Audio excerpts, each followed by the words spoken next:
औज़ुबिल्लाहि मिनश्शैतानिर्रजीम बिस्मिल्लाहिर्रहमानिर्रहीम अस्सलामुअलैकुम वरहमतुल्लाहि वबरकातुहू। How are you students? I hope so you will be fine at your home.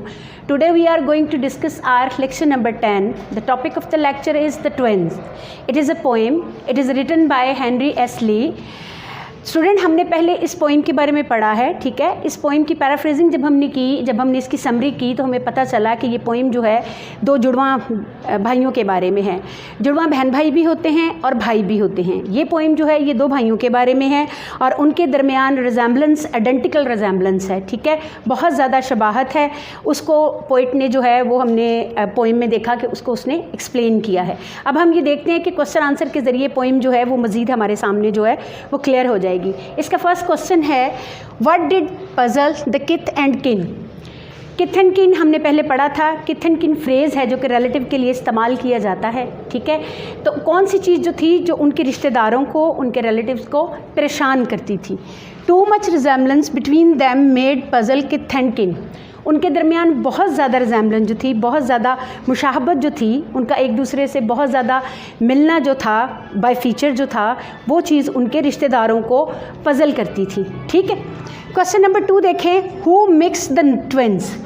किसने ट्विन्स को आपस में मिक्स कर दिया था, मिला दिया था, ठीक है। The nurse mix the twins. हमने रीडिंग में पढ़ा था कि जब उनके नाम रखे जाने थे तो बाय कह लें कि आप फेट डिक्रीज था या नर्स से कोई उलझन हुई थी, कोई प्रॉब्लम हुई थी, जिसकी वजह से उसने क्या किया था, उसने दोनों को आपस में मिक्स कर दिया था, ठीक है। The nurse mix the twins. Question number 3 में देखें, what do you understand by fatal likeness. उसने आपसे पूछा है कि फैटल लाइकनेस का क्या मतलब है, ठीक है। आप फैटल लाइकनेस से क्या अंडरस्टैंड करते हैं, आपकी समझ में क्या चीज़ आती है। तो बेटा इसका आंसर हमारे पास स्टूडेंट्स आएगा, fatal likeness means absolute resemblance. Fatal likeness means होता है कि मुकम्मल तौर पर बिल्कुल रिजेम्बलेंस हो, आपस में मुशाबत हो, ठीक है। क्वेश्चन नंबर 4 में देखें, how did the twins resemblance as mention in the poem. वो क्वेश्चन में आपसे पूछ रहा है कि पोइट ने पोइम में उनकी रिजेम्बलेंस को कैसे मेंशन किया है। वो अगर पोइम में बता रहा है कि दोनों भाई एक दूसरे से मिलते जुलते हैं, तो कौन सी चीज़ें हैं जिनसे उनकी जो आइडेंटिफिकेशन है या वो आइडेंटिकली सेम है, उसका उसने तज़किरा किया है, उसका उसने उसका जिक्र किया है। तो हमारे पास आंसर आएगा, देयर फेसेस, उनके चेहरे, लिम्ब्स, उनके अज़ा यानी पार्ट्स ऑफ बॉडी, फॉर्म्स, शक्लें, एंड फीचर्स, और उनके खदोखाल जो थे वर अलाइक, ठीक है। क्या थे वो, सारे उनके आपस में मिलते जुलते थे, ठीक है। इससे हमें पता चला कि पोइट ने पोइम में जो उनकी आपस में आइडेंटिफिकेशन है या उनकी आपस में आइडेंटिकल रिजेम्बलेंस है, उसको पोइट ने 2-3 चीज़ों से मेंशन किया। उनके चेहरे आपस में मिलते थे, उनके पार्ट्स ऑफ बॉडी आपस में मिलते थे, उनकी शक्लें मिलती थी यानी फॉर्म्स जो थी वो, और फीचर्स, खदोखाल जो थे वो उनके आपस में मिलते थे। क्वेश्चन नंबर 5 में देखें, how did people take them.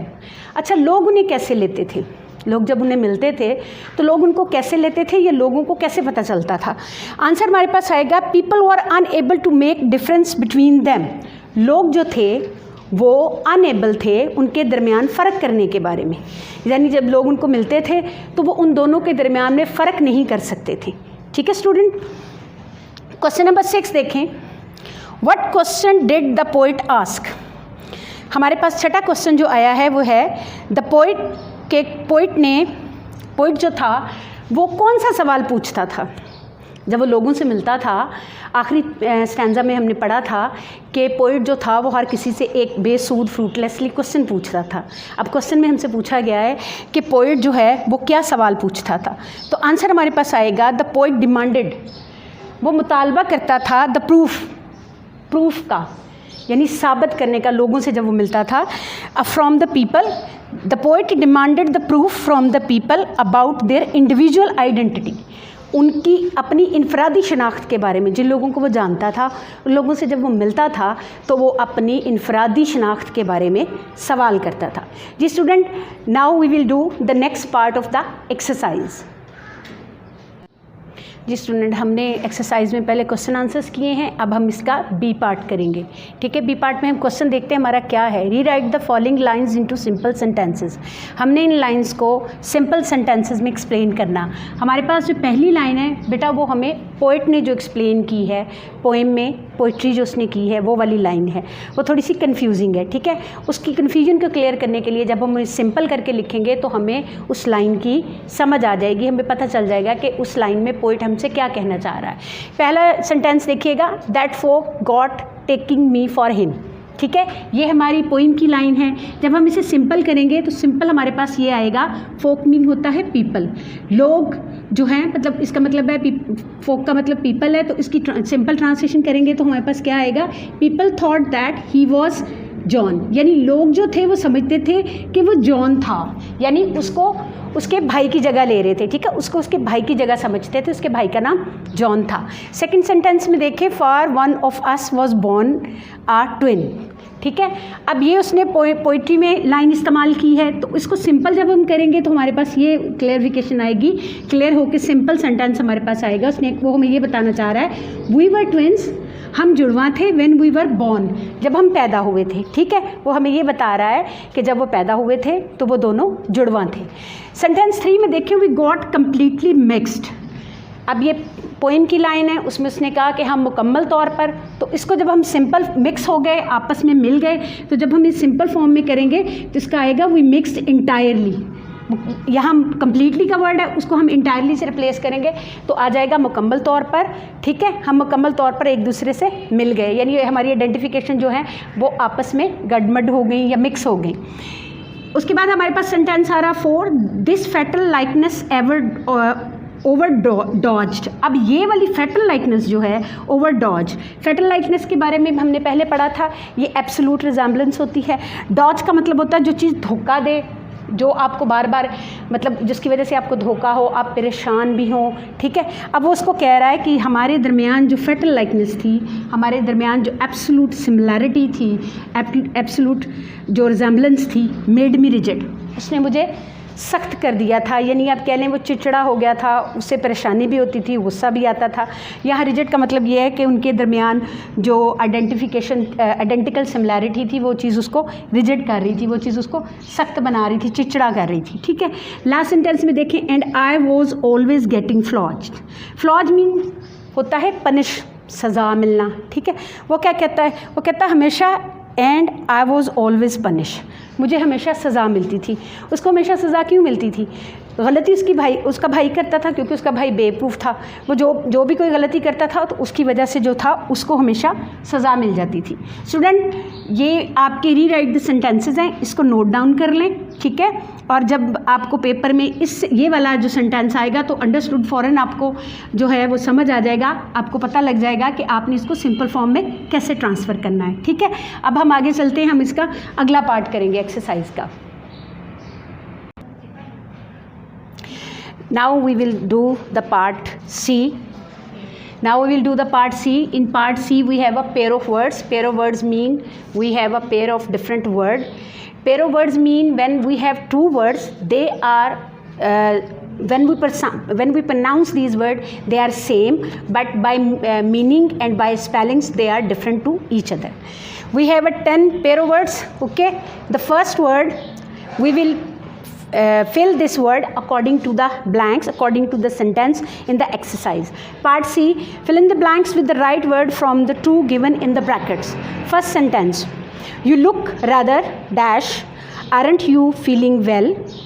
अब हमने बेटा ये सेंटेंस पढ़ा है तो हमें आइडिया होगा कि यहाँ पे वो क्या पूछ रहा है। हमारे पास दो वर्ड हैं, PALE पेल जर्द है और PAL पेल जो है वो बाल्टी है। यहाँ पे हमारा जो वर्ड है वो पेल, ये जर्द वाला आएगा कि तुम जो है, तुम्हारा कलर जो है वो जर्द दिखाई दे रहा है। ठीक है, तो हम क्या करेंगे, हम इसके आगे फिल कर लेंगे कि हमारे वन में जो है वो ये वाला आ रहा है। ठीक है, पहली फिलिंग द ब्लैंक्स में हमारे पास ये आ रहा है। सेकेंड में देखें, he went down the hill to fetch a dash of water. ठीक है। Pail of water, PAIL pail, यानी वो नीचे वादी में पानी की बाल्टी भरने के लिए गया। तो हम इसको सेकंड में इसको फिल कर देंगे, ठीक है। हमारे पास 1 में ये आ जाएगा, 2 में ये आ जाएगा। सेकंड सेंटेंस देखिएगा, उसके दो सेंटेंस हम देखते हैं कि वो क्या हैं। पहला है I have read dash all your answers, they are all good. I have read dash all your answers, मैंने तुम्हारे तमाम आंसर जो हैं। अब देखिए बेटा, थ्रू के ज़रिए और ये थ्रू फेंका, हमने ये देखना है कि हम इन दोनों वर्ड्स में से कौन सा वर्ड जो है वो हमारे पास आ रहा है। तो हमारे पास जो पहला वर्ड है थ्रू के ज़रिए, यहाँ पे वो टीचर उसको ये कह रहा है कि मैं तुम्हारे तमाम आंसर्स के, मतलब मैंने गो थ्रू किया है, उनको पढ़ा है तमाम आंसर्स को, दे आर गुड, वो ठीक हैं। सेकेंड सेंटेंस देखें, the boy dash the ball out of the window, लड़के ने बॉल खिड़की से बाहर क्या की, थ्रू, फेंकी या फेंका, इसका मतलब सेकंड फॉर्म है थ्रू है, या बॉल है तो हम ये कहेंगे कि लड़के ने खिड़की से बाहर बॉल को फेंका। तो हमारी सेकंड फिलिंग द ब्लैंक्स में ये वाला हमारा जो पेयर ऑफ वर्ड का वर्ड है वो आ जाएगा। अच्छा जी, 3 में देखें, on the whole dash on the dash you have done very well in your exams, ठीक है। अच्छा जी, अब हमारे पास यहाँ पे 2 पेयर हैं, होल और होल।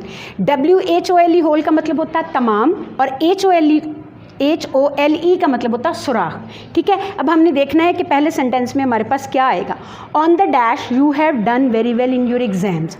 अब आपने अपने एग्जाम्स में, तो हम देखें तो हमारे पास जो समझ आएगी, जो सेंस अगर हम वर्ड को पुट करें तो हमारे पास ये आ रही है कि ओवरऑल यानी तमाम के तमाम एग्जाम में तुमने बहुत अच्छा काम किया है।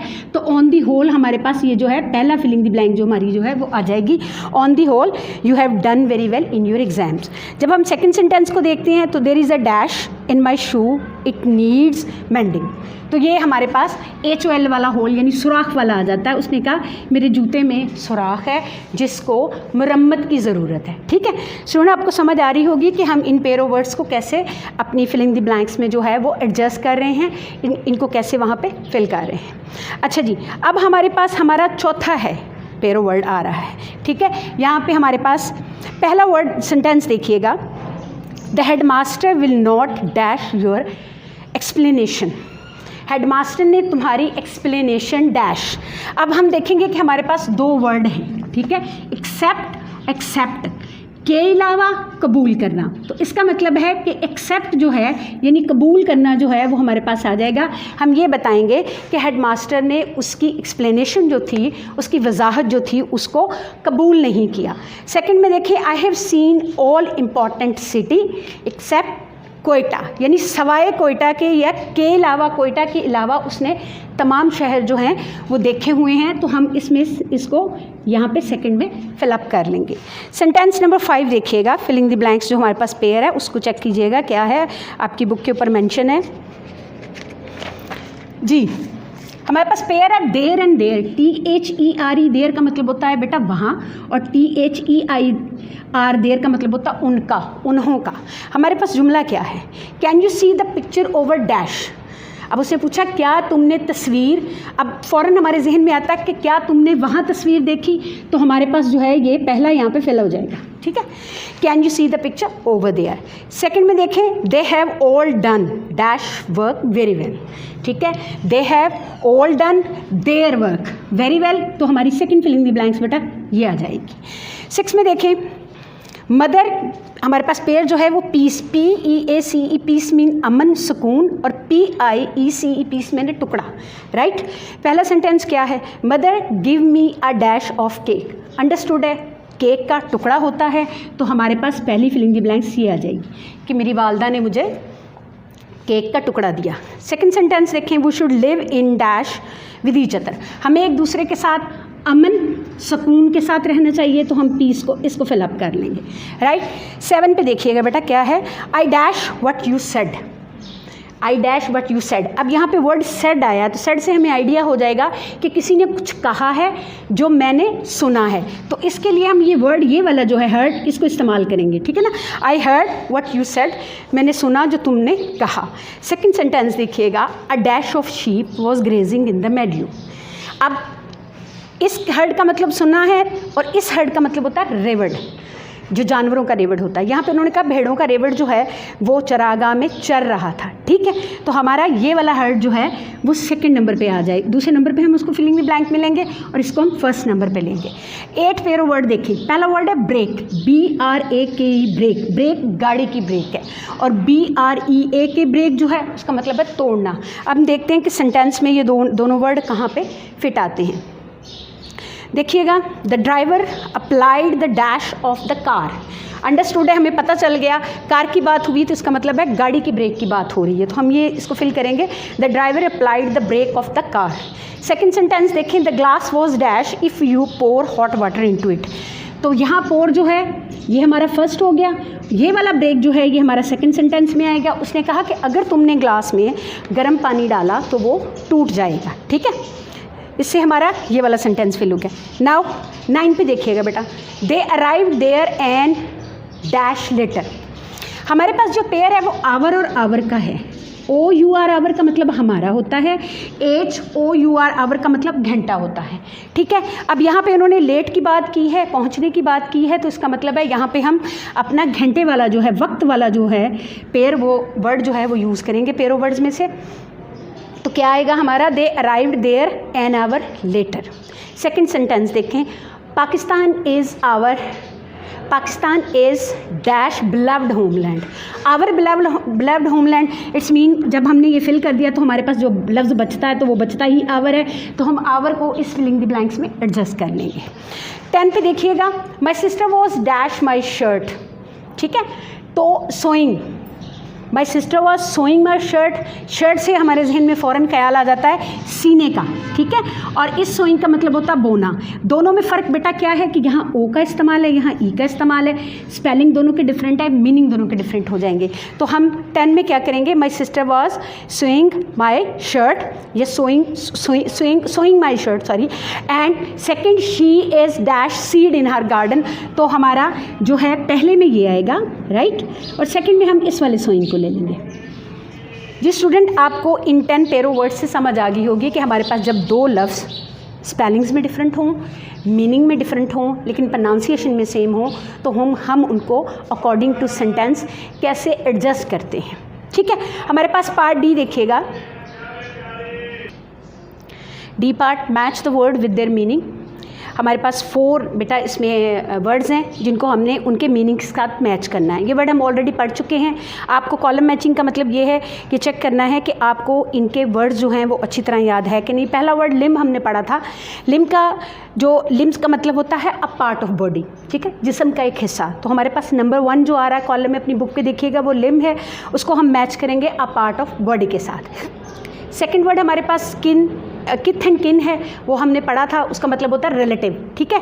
तो उसको हमारे पास कॉलम में आ रहा है रिलेटिव्स, हम उसको रिलेटिव्स के साथ मैच कर देंगे। थर्ड वर्ड हमारे पास आ रहा है फियरफुल। फियरफुल का मतलब होता है वो चीज़ जिससे आपको खौफ, परेशानी महसूस हो। तो उसने आपको फियरफुल का मीनिंग जो दिया है वो है फीलिंग और शोइंग फियर और एंग्जाइटी। आपको खौफ महसूस हो, आपको परेशानी महसूस हो। 4th नंबर पे फ्रूटलेसली है। फ्रूटलेसली का मतलब होता है ऐसी चीज़ जिसका कोई रिजल्ट नहीं, कोई फ़ायदा नहीं। तो मीनिंग हमारे पास क्या आया, विदाउट रिजल्ट्स और सक्सेस, ठीक है। Student, match the word with their meaning, part D we have completed on the book. Now we will forward to the part F, which is the phrasal verb. What is the phrasal verb? Student, do you know what is the phrase? Phrase होता क्या है?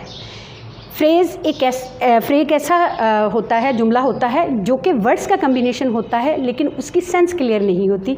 यानी आपके पास subject और verb का combination नहीं होता, subject और वर्ब की एग्रीमेंट नहीं होती, आपके पास क्लियर सेंस नहीं होती, उसको हम फ्रेज़ बोलते हैं। और अब हम यहाँ पे जो करने जा रहे हैं वो हमारा फ्रेजल वर्ब है। फ्रेजल वर्ब की डेफिनेशन क्या है, किसे कहते हैं, अब हम यहाँ पे पढ़ते हैं। अ phrasal verb is a verb.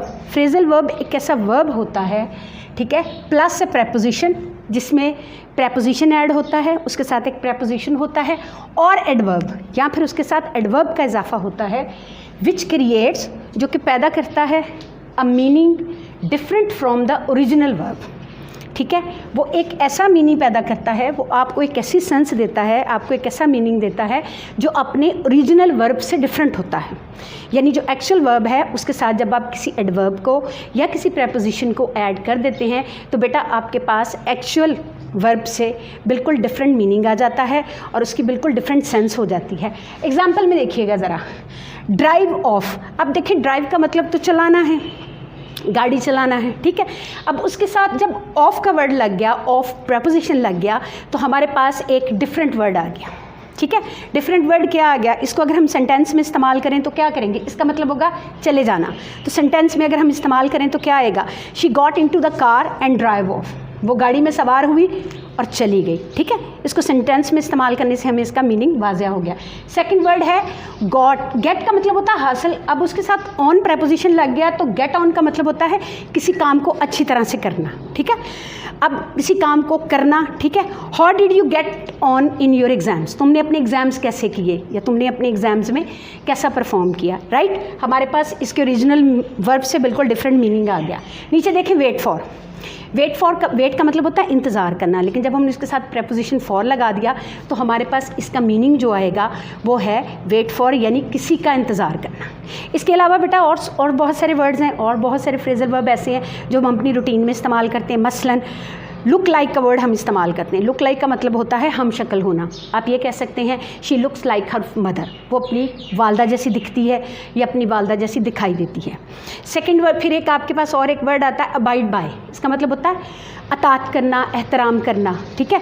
आप इसको सेंटेंस में ऐसे इस्तेमाल कर सकते हैं, आई अबाइड बाय लॉ, यानी मैं कानून का एहतराम करता हूँ या कानून को तस्लीम करता हूँ, ठीक है। इसके बाद एक वर्ड हम इस्तेमाल करते हैं, हमारे पास वर्ड पुट ऑन एक आएगा, फ्रेजल वर्ब इस्तेमाल होता है, हम रीडिंग में भी पढ़ते हैं और जिसकी आपको सेंस आएगी। पुट ऑन का मतलब होता है पहनना, ठीक है। आप इसको यूँ कर सकते हैं, he put on his best dress for wedding, उसने शादी के लिए अपना बेहतरीन लिबास पहना, या उसको कह लें मुंतखब किया में वो जो है आ जाएगा। फिर आपके पास बिलीव इन का वर्ड आता है जिसका मतलब होता है भरोसा करना, ठीक है।